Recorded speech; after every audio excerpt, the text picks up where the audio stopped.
নমস্কাৰ প্ৰিয় দৰ্শক অসমীয়া নতুন বছৰটোত মেঘ ৰাশিৰ জাতক জাতিকাসকলৰ কেনেদৰে পাৰ হ'ব আপোনালোকৰ ৰাশিফল অথবা ভাগ্যফল আমাৰ জীৱনত সুখ দুখ ৰোগ শত্ৰু কৰ্ম দুৰ্ঘটনা দুখ কষ্ট সকলোবোৰ গ্ৰহৰে খেল এজন জ্যোতিষী হিচাপে এই 9টা গ্ৰহ 27টা নক্ষত্ৰৰ স্থিতি অৱস্থান গ্ৰহৰ দৃষ্টি হিচাপে সূক্ষ্ম সম্পূৰ্ণ বিশ্লেষণ কৰি ভৱিষ্যতবাণী কৰা হয় মেঘ ৰাশিৰ 2026-27 অসমীয়া নতুন বছৰটো কেনেদৰে পাৰ হ'ব জানো আহকচোন এই বছৰ ৰবি ৰজা বুধ হ'ল মন্ত্ৰী জলাধিপতি হ'ল শনি ইয়াৰ অৰ্থ হ'ল যুদ্ধ অশান্তি বৰষুণ ঘূৰ্ণী বতাহ এই বছৰটো বৰ শুভ বুলি কোৱা নাযায় প্ৰথম ৰাশিটো আছে মেঘ ৰাশি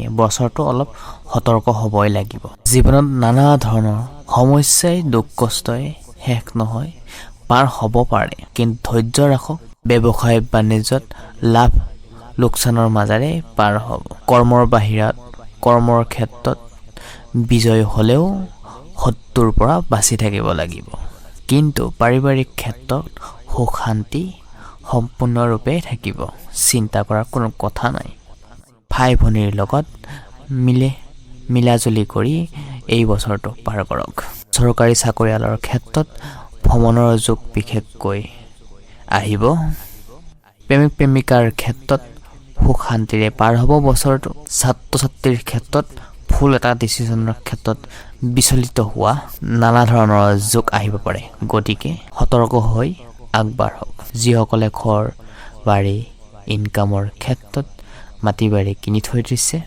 গাড়ী বাহন কিনাও যদি পৰিকল্পনা কৰিছে তেনেহ'লে প্ৰিয় দৰ্শক আগষ্ট ছেপ্টেম্বৰৰ ফালে সুযোগ পাব এই বৰ্ষটোত পিতৃৰ লগতো কিছুমান খেলি মেলি হোৱাৰো সম্ভাৱনা দেখিব পাব পাৰে মাতৃৰ লগত কিন্তু সুসম্পৰ্ক থাকিব এই বছৰটোৰ অৰ্থ আগমন হ'ব কৃত্তিকা নক্ষত্ৰ মেঘ ৰাশিৰ যিসকলৰ চক্ৰ কৰিছে তেওঁলোকৰ হলং দৰিদ্ৰতা অভং দুখ কষ্ট এই বছৰ আৰম্ভণিতেই চক্ৰতে মেঘ ৰাশিৰ ৰবি তুংগী হৈ শুক্ৰ যুক্ত হৈ আছে তৃতীয় স্থানত মেঘ ৰাশিৰ পৰা মিথুন ৰাশিত বৃহস্পতি গুৰুৰ অৱস্থান হৈ আছে পঞ্চম স্থানত কেতু আছে একাদশ স্থানত চন্দ্ৰ আৰু ৰাহু এই বছৰটো শাৰীৰিক ক্ষেত্ৰত মেঘ ৰাশিৰ জাতক জাতিকাসকলৰ ক্ষেত্ৰত ৰক্তচাপ দৈনতা শৰীৰৰ দুৰ্বলতা ভাবো আহিব পাৰে সেই স্বাস্থ্যৰ প্ৰতি অধিক সচেতন হৈ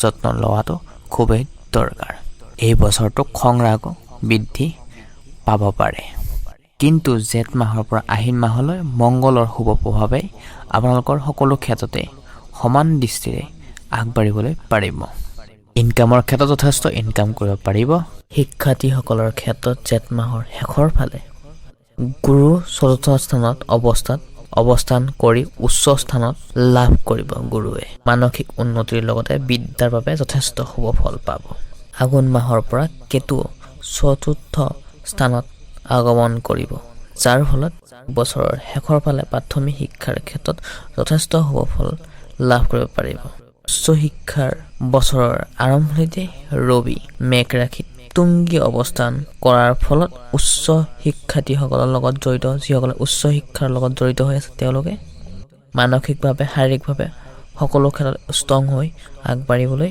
পাৰিব প্ৰিয় দৰ্শক সতৰ্ক হৈ থাকিব লাগিব বিশেষকৈ শনিবাৰে দিনটো মানিব লাগিব আপোনালোকে জন্মচক্ৰৰ ক্ষেত্ৰত শনি শুভৰ ক্ষেত্ৰত নিবনুৱাই এই বছৰ চৰকাৰী চাকৰি পোৱাৰ যোগ দেখা পাবলৈ পাৰে কৰ্ম কৰি যাওক একাগ্ৰতাৰে নিজৰ লক্ষ্যৰ প্ৰতি গুৰুত্ব দিয়ক কোন মাহৰ পাছত ৰাহুৰ প্ৰভাৱে কোনো বিদেশতো কৰ্মলাভৰো যোগ দেখা যায় ব্যৱসায়ীসকলৰ ক্ষেত্ৰতো এই বছৰটো যথেষ্ট ভালে হ'ব গুৰুৰ শুভ দৃষ্টি থাকিব ব্যৱসায়ীসকলৰ ক্ষেত্ৰত ভালে থাকিব বহাগ জেঠ মাহত বিবাহ পাত্ৰীসকলৰ ক্ষেত্ৰত বহাগ জেঠ আহাৰ মাহত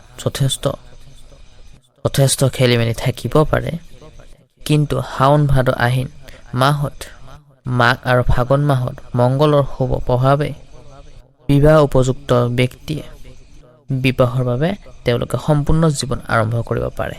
প্ৰেম প্ৰণয়নৰ ক্ষেত্ৰত আনন্দ আৰু আগ্ৰহ গতিৰে এই বছৰটো পালন কৰিব পাৰিব। পাৰ্টনাৰৰ পৰা যথেষ্ট মৰম চেনেহ আদৰ সকলোবোৰ আদায় কৰি ল'ব পাৰিব। আৰ্থিকৰ ক্ষেত্ৰত ধনপতি শুক্ৰ লগ্নত থকাৰ কাৰণে আৰম্ভণিতে মেঘ ৰাশিত ৰবিৰ শুভ যদিও বহাগ মাহত যান বাহন লাভ কৰাৰ এক বিশেষ ফল পাব।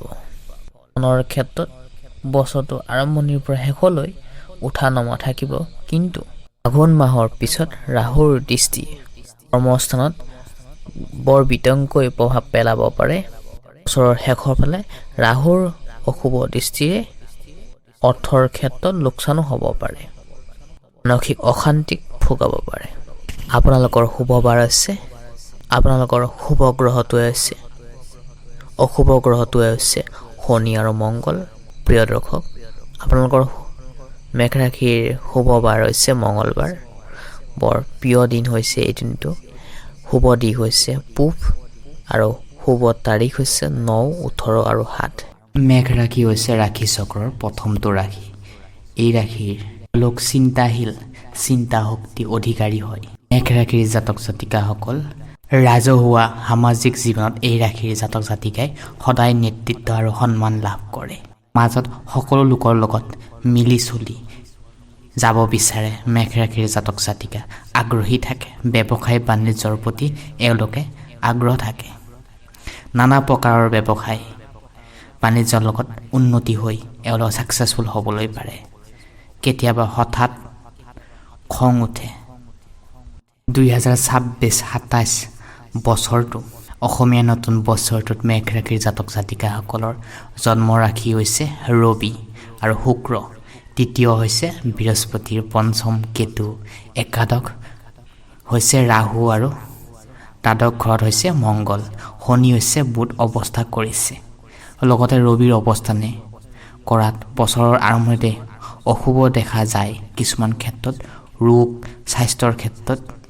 তৃতীয় বৃহস্পতি অৱস্থানৰ বাবে ৰাজভয় আদিৰ জৰিয়তে অশুভ কিছুমান ক্ষেত্ৰত আহিব পাৰে।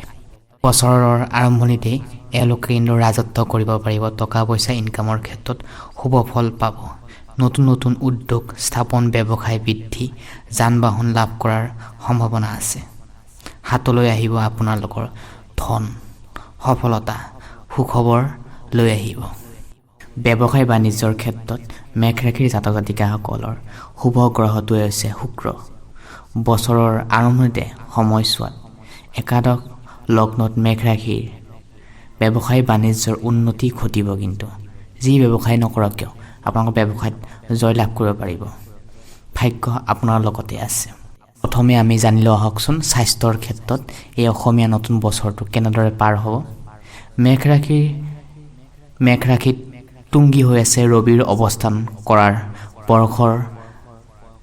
বছৰটো আৰম্ভণিৰে কালৰেই পৰাই মেঘ ৰাশিৰ ব্যক্তিসকলৰ বাবে স্বাস্থ্য দেহাবন ক্ষেত্ৰত শুভ ফলদায়ক নহ'ব। কিন্তু স্বাস্থ্যৰ প্ৰতি যত্ন ৰাখিব লাগিব। ৰবিৰ প্ৰভাৱৰ কাৰণে মূৰৰ বিষ, জ্বৰ, খং, ভয়, উচ্চ ৰক্তচাপ বৃদ্ধি আদি হ'ব পাৰে। বহাগ মাহটোৰ অসুবিধা হ'ব পাৰে, বিশেষকৈ এই বহাগ মাহটোত। 1 জেঠৰ পৰা মেঘ ৰাশিৰ ব্যক্তিসকলৰ স্বাস্থ্য দেহাবন অতি শুভ ফলদায়ক হ'ব আৰু শুভই শুভ হ'ব। বহাগ মাহটোতেই স্বাস্থ্যৰ প্ৰতি যত্ন ৰাখিব লাগিব। এতিয়া আমি জানো আহকচোন আপোনালোকৰ শুভ বাৰ, শুভ ৰং। তাৰ আগতে জনাওঁ যে চেনেলটি এতিয়ালৈ যদি ছাবস্ক্ৰাইব কৰা নাই, অতি শীঘ্ৰে গৈ চেনেলটি ছাবস্ক্ৰাইব কৰি থ'বলৈ একেবাৰে নাপাহৰিব আৰু কমেণ্ট বক্সত আপোনাৰ ৰাশিৰ নামটো উচ্চাৰণ কৰি দিব। মেঘ ৰাশিৰ শুভ বাৰ হৈছে মংগলবাৰ। হয়, এই মংগলবাৰ দিনটোত হনুমান চালিচা পাঠ কৰিলে অশেষ শক্তিশালী হ'ব। 12টা ৰাশিৰ প্ৰথমটো ৰাশি হৈছে মেঘ ৰাশি। শুভ দিশ হৈছে পূব দিশ। শুভ তাৰিখ হৈছে প্ৰতি মাহৰ 9, 18 আৰু 7 তাৰিখ। এই 3টা তাৰিখত যিকোনো শুভ কাম কৰিব পাৰিব। শুভ তিথি শুক্লা কৃষ্ণ পক্ষৰ তৃতীয় আৰু একাদশ। অশুভ বাৰ হৈছে ৰবিবাৰ। অশুভ মাহ হৈছে কাতি মাহ। এইকেইটা মাহত আপোনালোকৰ কাতি মাহত যিকোনো শুভ কাম কৰাৰ পৰা দূৰত থকাই ভাল।